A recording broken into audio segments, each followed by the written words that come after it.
माँ से मोहब्बत का इजहार, बेटे के हाथों से बना खूबसूरत शाहकार।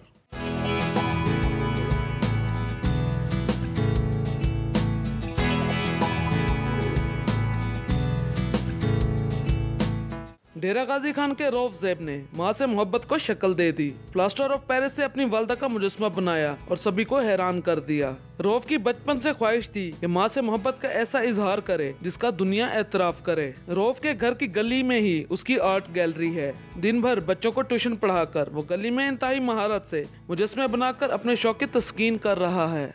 बचपन से मेरी दिली ख्वाहिश थी कि वालिदा मोहतरमा का मुजस्समा बनाऊं, तो उसके लिए मैंने थोड़ी बहुत जो हो सकी कोशिश की है। और जगह और वसाइल की कमी की वजह से मुझे गली में काम करना पड़ता है और मेरा ज़रिया मुआश बच्चों को ट्यूशनें पढ़ाना है। फिर उसमें से जितना टाइम मिल सकता है तो ये अपना शौक़ पूरा करने की कोशिश करता हूँ। फ़नून मुजस्समा साजी का ये माहिर वसाइल की कमी के बायस अपना हुनर दुनिया को दिखाने से कासिर है। दुनिया भर में मुजस्समा साजी के हुनर को खास अहमियत हासिल है। अगर हुकूमत डेरा गाजी खान के इस माहिर मुजस्समा साज को सहूलियत फराम करे तो कोई शक नहीं अपने फ़न से मुल्क का नाम रोशन कर सकेगा। सफदर महमूद, डॉन न्यूज़, डेरा गाजी खान।